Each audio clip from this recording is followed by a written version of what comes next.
에 의지해서 우리 대림절 첫 번째로 구원의 큰 빛이라는 제목으로 말씀을 나누고자 합니다.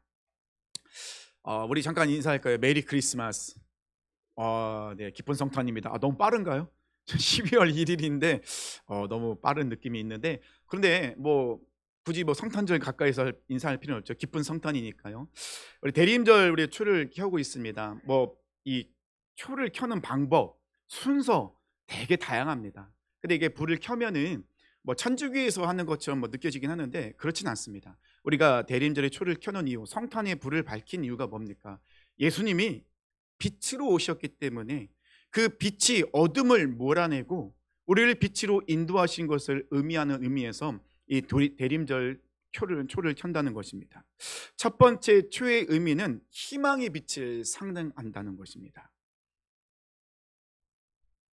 하나님이 천지를 창조하실 때는요, 아무것도 없었잖아요. 창세기 1장 1절에서 2절 말씀합니다. 태초에 하나님이 천지를 창조하시니라. 그 땅이 혼돈하고 공허하며 흑암이 깊음 위에 있고 하나님의 영은 수면 위에 운행하시니라. 가장 먼저 우리 하나님께서 천지를 창조하실 때 명령이 뭐죠? 빛이 있으라. 빛으로 인하여서 어둠이 물러갔습니다. 빛이 창조의 시작이었다는 것입니다. 그래서 우리가 이 촛불을 켜는 의미가 거기에 있다는 것이죠. 하나님께서 천지를 창조하실 때의 상태는요, 혼돈, 공허, 흑암이었습니다. 혼돈이라는 것은 아무 형태가 없는 거, 형태가 없습니다.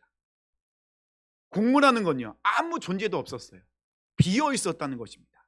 흑암이라는 것은요, 짙은 원초적 어둠의 상태였다는 것이죠. 어떤 형태도 없고 아무것도 없이 비어 있고 짙은 어둠만 있는 그곳에 하나님께서 개입하시기 시작하시죠. 개입하시는 것은 뭐죠? 하나님이 경계를 정하시고 질서를 부여하기 시작하시는데 가장 먼저 하셨던 그 질서, 그것이 바로 빛이었다는 것입니다. 어떤 존재인지 형태가 없는 상태에서 우리 하나님께서 말씀 선포하시니까 목적을 갖는 아름다운 형태, 그 존재가 창조되기 시작합니다. 하나님의 말씀이 선포되기 전에는 아무 형태도 어떤 존재도 없었어요. 존재감이 없었다는 거죠. 아무런 것이 없었어요. 이때 하나님이 말씀하시니 그것의 형태가 생기게 생각해요. 그 형태가 생긴다는 것은 하나님께서 계획하신 모양이 만들어지기 시작한 거예요. 바꿔 얘기하면요, 하나님의 말씀이 선포되면 우리는 그 말씀으로 내가 어떤 존재인지 정체성을 알게 돼요. 내가 어떤 목적으로 창조되었는지, 내 인생 가운데 어떤 목적을 가지고 살아가야 되는지가 하나님의 말씀이 들어와야 알게 된다는 것입니다. 두 번째, 공허는 무엇이죠? 텅 비어 있어요. 아무것도 없었어요.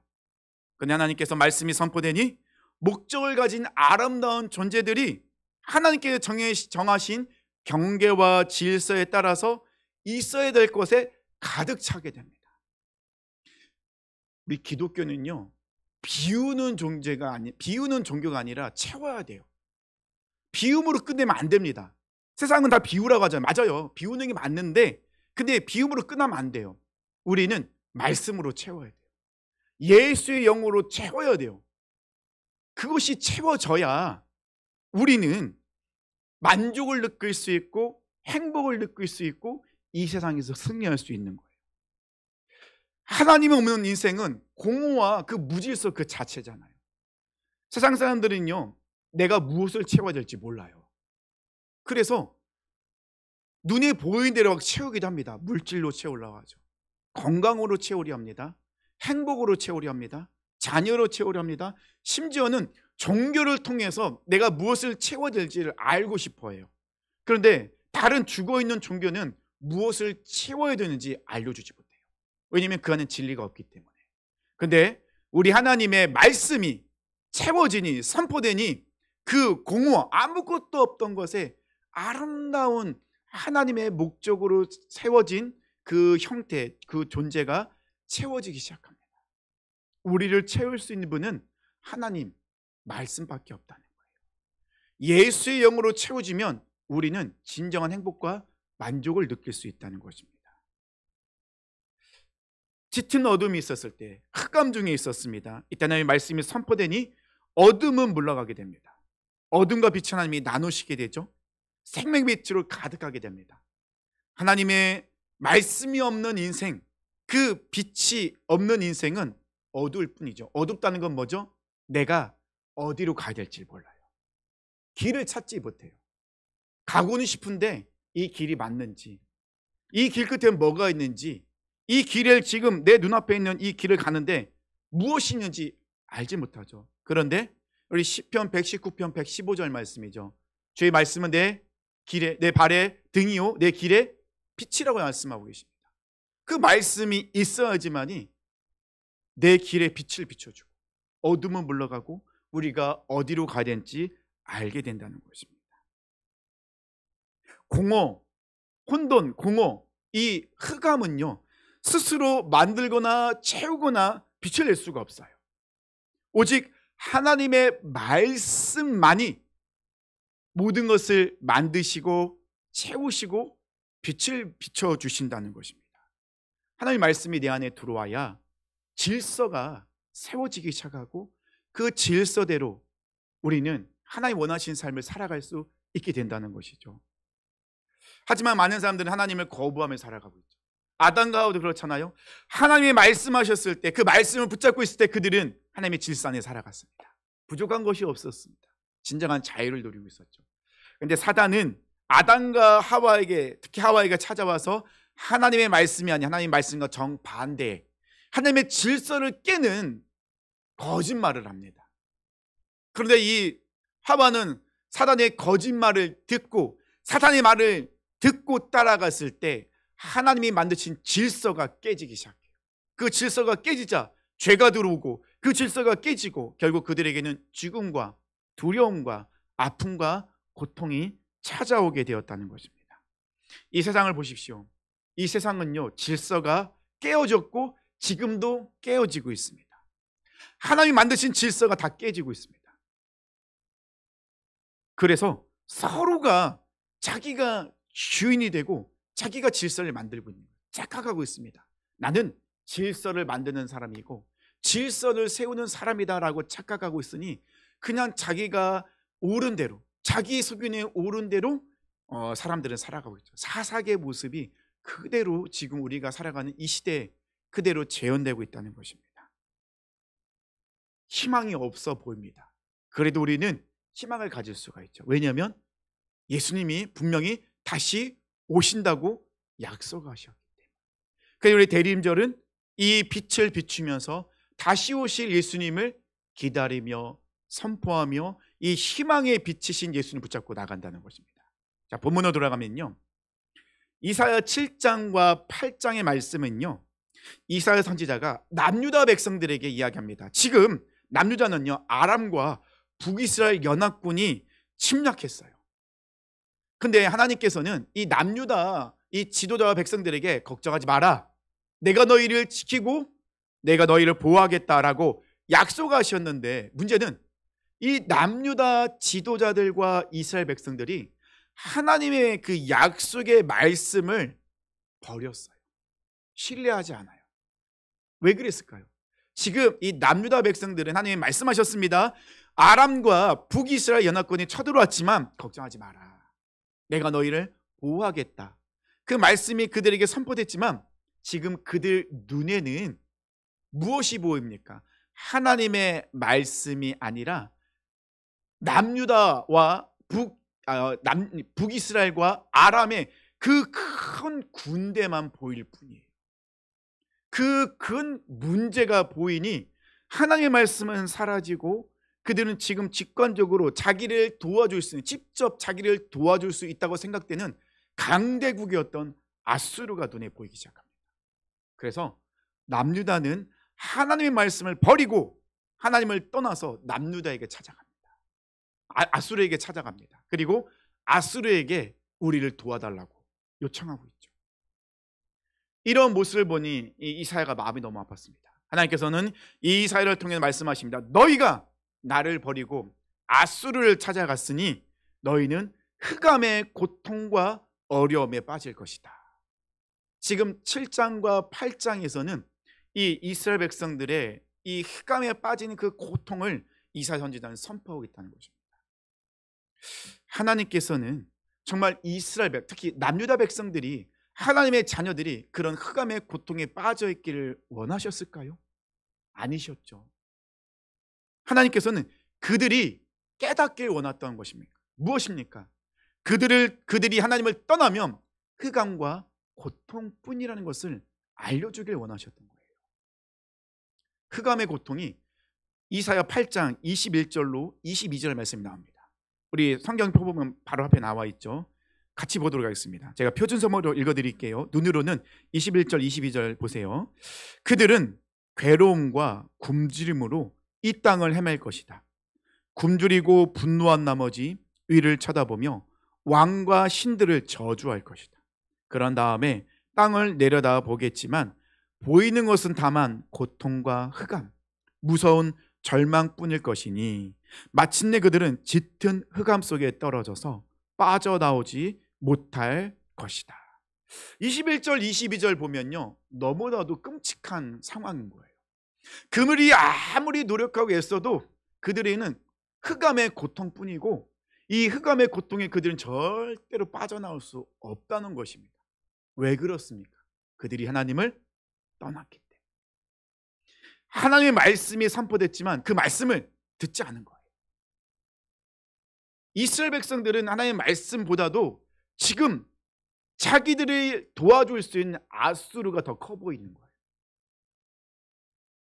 하나님의 말씀보다, 하나님보다 그들에게는 문제가 더 커 보이는 거예요.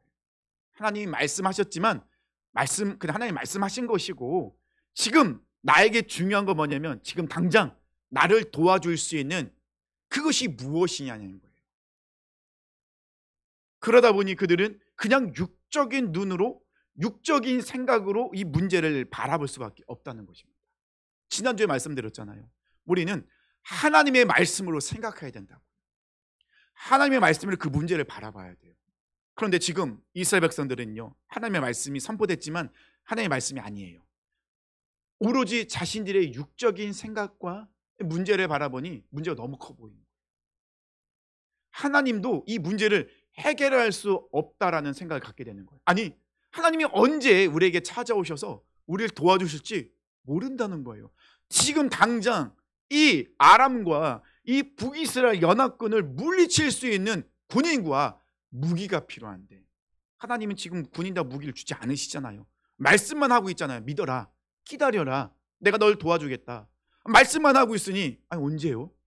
아니 도와주실 거면 무기를 주시던가 군인을 주시던가, 아니 뭘 보여주셔야 우리가 믿죠. 그 하나님 말씀만 하시지 실질적으로 나한테 아무것도 안 주시잖아요.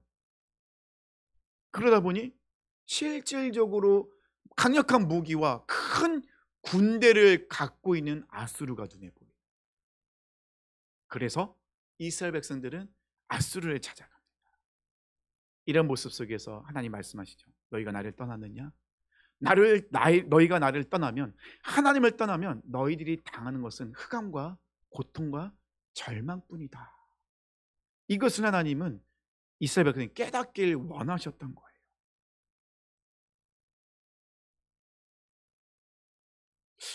이게 지금 비단 남유다의 모습뿐일까요? 아니죠. 우리의 모습도 너무 비슷해요. 우리도 입술로는 하나님의 말씀에 순종하겠다고, 기다리겠다고 이렇게 고백을 하는데, 근데 하나님이 도와준다 말씀하셨는데 왜 상황이 바뀌지 않는 거죠? 왜 나를 더 어둠의 구렁텅이로 몰아넣으시는 거죠? 아니 분명 하나님은 이것이 터널이라고 했는데 아무리 가도 빛이 보이지 않아요. 그래서 우리는 무엇입니까? 내가 할 수 있는 것을 열심히 해보려고 해요. 하나님의 말씀은 알겠는데, 살아계신 하나님은 알겠는데, 근데 하나님 제가 무엇인가 지금 해야 될 것 같아요. 안 하면 큰일 날 것 같아요. 그러면서 우리가 하나님의 의지하기보다는, 하나님께 나와서 하나님의 이름을 부르짖기보다는 자꾸 내가 무엇인가를 하게 되죠. 결국 그런 행동은 그냥 동굴을 파고 들어가는 것밖에 아니라는 것이죠. 동굴은 어떻습니까? 어둡습니다. 파고 들어가도 계속 어두움뿐이에요. 이 동굴은 빛이 없습니다. 근데 우리는 깨닫지 못하고 있다는 것입니다. 문제는 깊이 파고 들어갈수록 더 깊은 동굴 속으로 빠질 수밖에 없다는 거예요. 나오기가 어렵다는 것입니다. 지금 이스라엘 백성의 모습이 그랬고, 하나님을 떠난 그 하나님의 사람의 모습, 어찌 보면 우리의 모습도 그런 모습일 수 있다는 것입니다. 근데 8장에서 말씀이 그렇게 끝났다면 희망이 없죠. 우리는 그럼 어떻게 해야 된다는 겁니까? 알 수가 없죠. 근데 9장 1절에서 완전히 이야기가 바뀌어버려요. 오늘 본문 1절 보니까요, 같이 보도록 하겠습니다. 전에 고통받던 자들에게는 흑암이 없으리로다. 이거는 이 하나님은 이 말씀은요, 계속해서 흑암이 있는 것이 아니라 뭐라고요? 흑암이 없어질 것이다. 근데 우리 한글 번역에는 빠져있는 히브리 단어가 하나 있어요. 그게 뭐냐면 키라는 단어인데요, 그 뜻은 무엇이냐면 그럼에도 불구해요. 그래서 이 단어를 놓고 제가 다시 한번 1절 읽어드릴게요.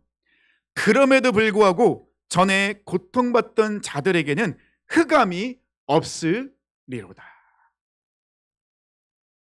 하나님께서는요, 이사야 선지자를 통해서 말씀하고 있죠. 흑암의 절망과 고통 중에 있는 남유다를 향하여서 하나님의 계획과 뜻이 무엇인지를 지금 1절 통해서 알려주고 계세요. 그럼에도 불구하고, 그 말은 뭐죠? 너희들이 나를 떠났지. 너희들이, 내가 분명히 너희에게 약속해 주었어.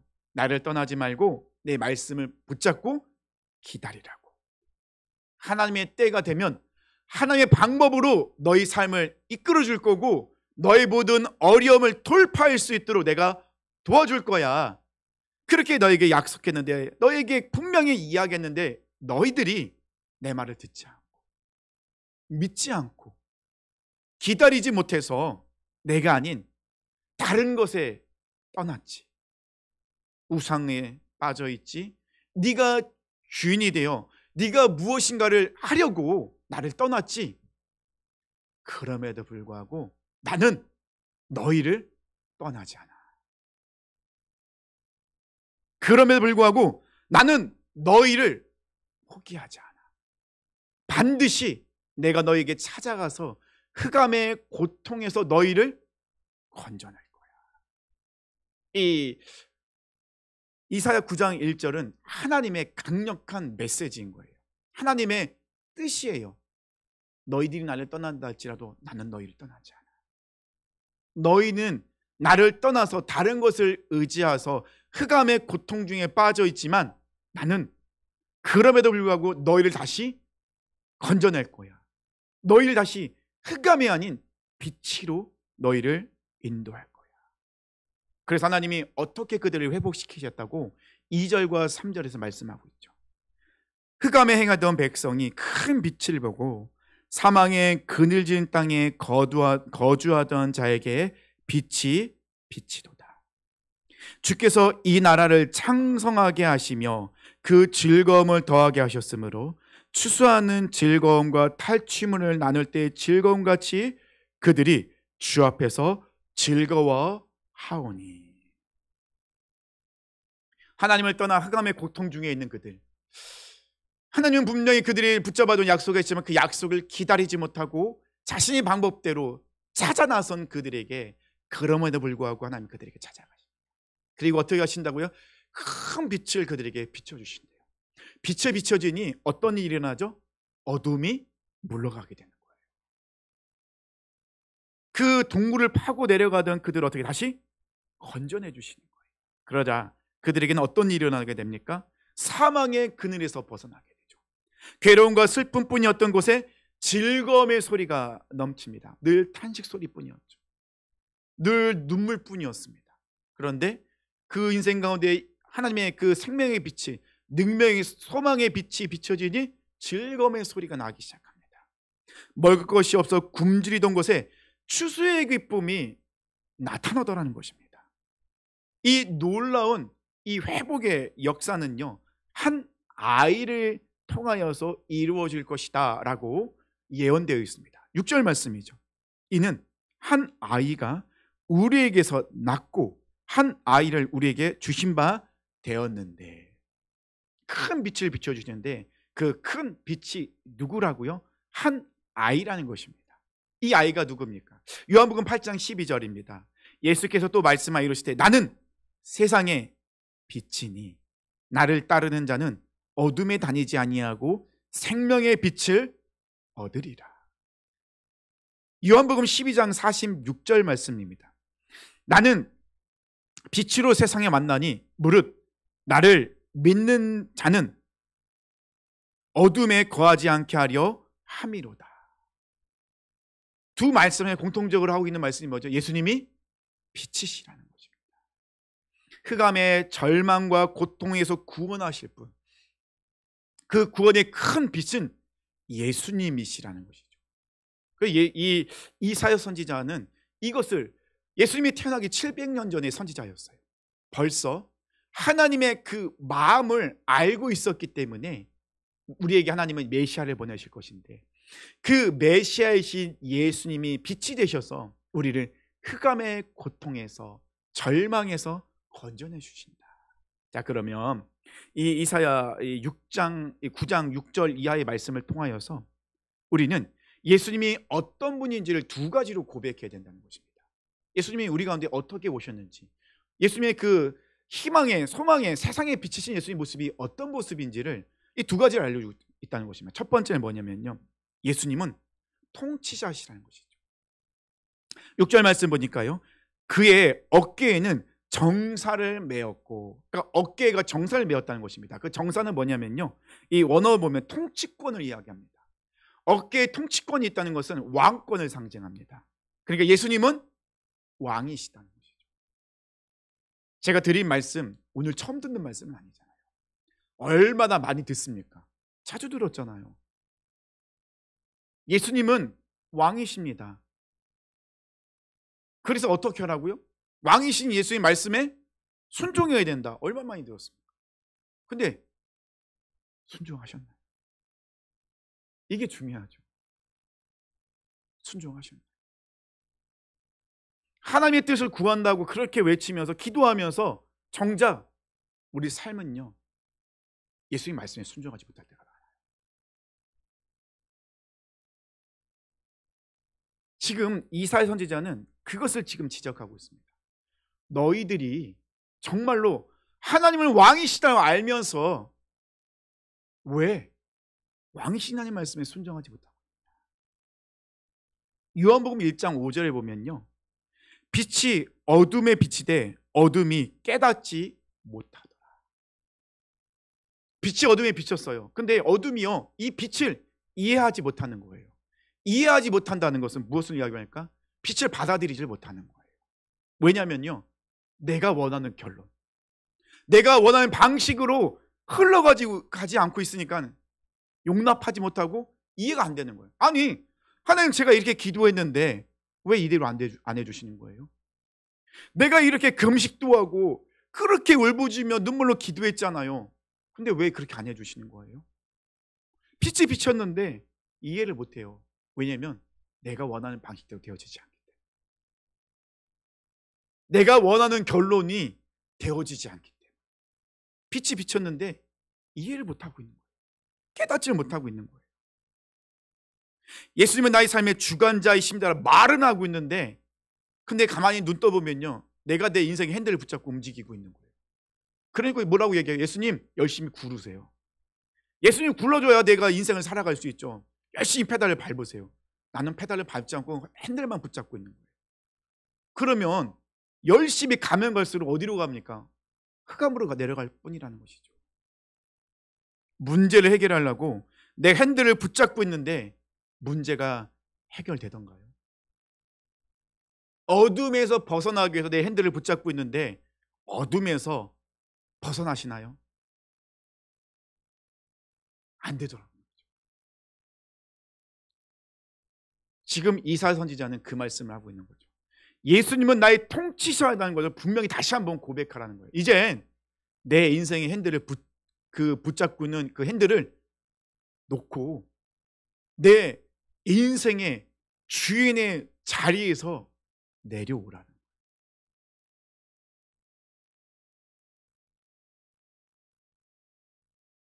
빛이 비춰졌습니다.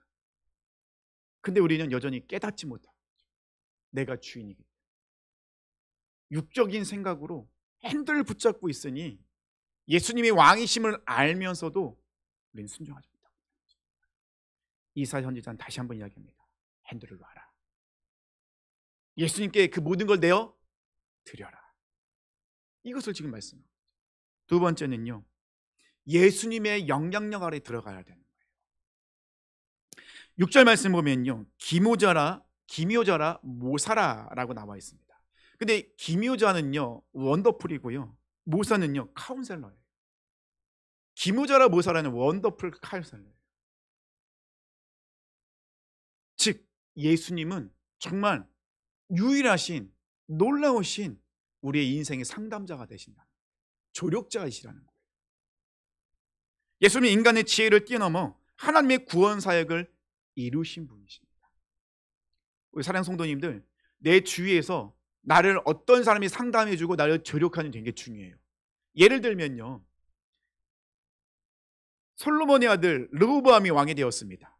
르호보암에는요 솔로몬과 함께 있었던 그런 신하, 나이 든 신하와 르호보암과 같이 자랐던 젊은 신하가 있습니다. 그들은 조력자입니다. 근데 지금 이스라엘 백성들이 르호보암에게 요청이 왔죠. 문제를 가지고 나왔습니다. 이때 르호보암은 누구의 이야기를 듣습니까? 지혜가 있는 조력자 이야기를 듣지 않고 지혜가 없는 젊은 조력자 이야기를 듣습니다. 결국 어떤 일이 일어나게 되죠? 하나님께 버림받아 나라가 쪼개지는 무서운 일이 그들과 일어나게 되었죠. 예수님은 원더풀 카운셀러라는 거예요. 예수님은 전지전능하신 창조주 하나님이시잖아요. 그 하나님이 우리의 삶을 상담해 주시고 이끌어 가시는 분이라는 거예요. 누구도 답할 수 없는 가장 우리 인생의 문제를 답해 주시고 해결해 주시고 인도하신 분은 예수님밖에 없다는 거예요. 그 예수님이 십자가에서 그 모든 문제를 해결하셨잖아요. 그리고 다시 살아나신 예수님은 우리 가운데 찾아오셨잖아요. 우리 마음속에 들어오셨잖아요. 그런데 우리는 여전히 예수님의 영향력에 들어가 있지 않아요. 상담자들이 가장 어려워하는 상담이 있습니다. 어떤 상담이겠습니까? 자기가 원하는 대답을 듣고 싶어하는 상담자예요. 답을 갖고 왔어요. 그래서 상담은 하는데 그 상담자가 요구하는 게 뭐죠? 내담자가 상담자에게 요구하는 게 뭐죠? 자기가 가져온 답을 이해하게 해달라는 겁니다. 아무리 상담해주면 뭐합니까? 듣지 않고 있는데요. 왜냐하면 벌써 나에겐 답이 있거든요. 그래서 아무리 이야기해주고 알려주고 이끌어줘도 듣지 않는 거예요. 예수님의 영향력 아래에 있다는 것은, 원더풀 카운셀러인 예수님 앞에 나간다는 것은요, 예수님이 알려주신 방법대로 살아가는 거예요. 예수님 우리에게 뭐라고 말씀하셨습니까? 너희가 나를 따라오려거든 날마다 자기를 부인하고 자기 십자가를 지고 나를 좇을 것이니라. 예수님의 영향력 아래에 들어간다는 것은요, 정확히 얘기하면 내가 십자가에 죽는 거예요. 내가 죽지 않으면 예수님의 영향력 안에 들어갈 수가 없어요. 내가 여전히 살아있으니 예수님이 아무리 말씀하시고 알려주고 이끌어 가셔도 따라가지 않죠. 내 안에 벌써 내 정답이 내 안에 있기 때문에 예수님이 말씀하셔도 이끄셔도 거절하죠. 아니라고. 예수님 몰라서 그러시다고. 예수님이 지금 내려오셔서 내 인생, 내 문제를 살아가 보세요. 그런 말이 나오나? 우리가 이렇게 얘기한다니까요. 아침부터 너무 좀 센가요? 어쩔 수 없습니다. 우리가 그렇게 살아가고 있고, 지금 이사야 선지자는 그걸 분명히 이야기하고 있어요. 예수님이 우리의 원더풀 카운셀러인데 왜 당신들은 그 예수님이 아닌 다른 걸 따라가고 있고 다른 사람에게 도움을 요청하고 있고, 왜 내가 정해놓은 정답을 가지고 예수님을 협박하고 있냐고. 그러지 말라고. 당신이 정말 그 문제에서 벗어나고 싶다면 십자가에서 죽어야 된다 말씀하고 있다는 것입니다.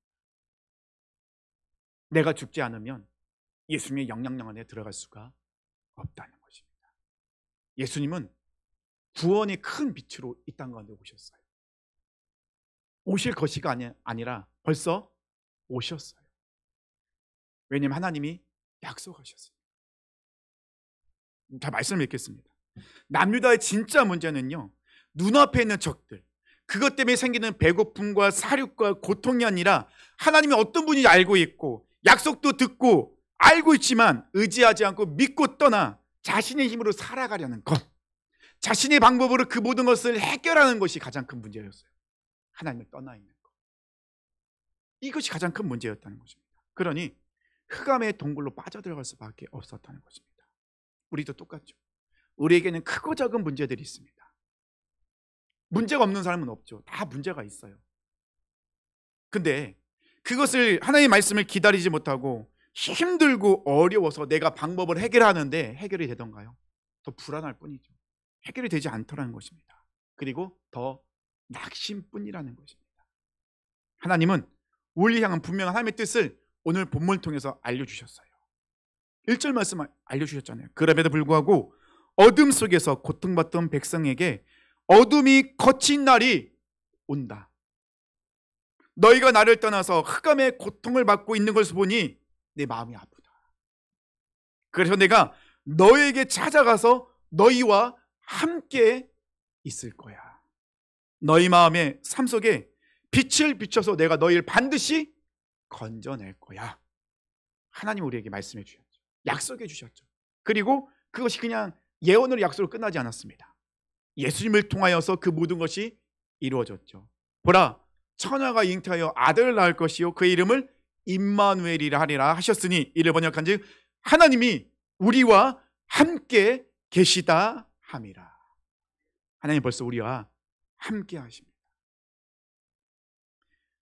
제가 말씀을 준비하면서 이찬수 목사님의 설교를 듣다가 이찬수 목사님이 이런 책을 이렇게 소개해 주더라고요. 책 내용을 소개해 주셨는데요, 잠깐 그 간략한 내용인데 참 많이 저에게 도전이 됐어요. 책 제목은요, 삶의 순간에도 하나님이라는 제목이에요. 제가 먼저 읽고 제가 이렇게 알려드릴게요. 부제는 뭐냐면요, 절망할 것인가 극복할 것인가. 책 제목부터 저에게 너무 도전이 되는 책이었어요. 삶의 순간에도 하나님. 부제가 절망할 것인가 극복할 것인가. 근데 목차가 더 도전이에요. 프롤로그는요 뭐냐면요, 삶을 끝내고 싶었다예요. 프롤로그부터 굉장히 도전적이죠. 그래서 챕터 1은요, 하나님이 내 상황보다 크신 분임을 잊어버리다. 우리의 문제죠. 챕터 2번째는요, 삶의 무게를 느껴본 적이 없다면 죽은 인생이다. 우리는 살아있는 인생이기 때문에 날마다 삶의 인생을 느낄 수밖에 없다는 거예요. 무겁다는 겁니다. 세 번째는요, 눌려있는 삶, 하나님의 사랑에 압도되라. 네 번째는요, 하나님은 당신을 향해 달려오신다. 다섯 번째는요, 삶의 순간에도 하나님은 당신 편이다. 마지막 에필로그는요, 누구도 패배의 삶을 살 필요가 없다. 한번 꼭 읽어보고 싶은 책입니다. 근데 책 내용 중에 이런 내용을 소개해 주더라고요. 다니엘의 세 친구가 풀무불에 들어갔을 때 상황을 이렇게 썼다고 합니다. 몇 명이 불 속에 들어갔는가? 3명. 불 속에 몇 명이 보였는가? 4명. 몇 명이 불 속에서 나왔는가? 3명. 그렇다면 예수님은 지금 어디에 계신가? 지금도 여전히 불 속에 계신다. 그리스도가 친히 불 속에 계시기 때문에 우리는 불타지 않을 것이다. 우리가 어떤 불을 통과하던 주님이 동행할 것이다. 이것이 내용이었다. 결국 무엇입니까? 예수님은 여전히 우리가 불 속에 들어가서 불을 통과하더라도 여전히 예수님은 불 속에서 우리를 보호하시고 함께 하시기 때문에 우리는 그 불같은 시험을 넉넉히 어려움을 통과할 수 있다. 이거 책 내용이더라고요. 사랑하는 성도님들, 우리 예수님은 빛으로 오셨습니다. 우리의 가장 큰 문제는요, 빛이신 예수님을 우리가 전적으로 의지하지 못하고 여전히 내 인생 핸들을 내가 붙잡고 있기 때문에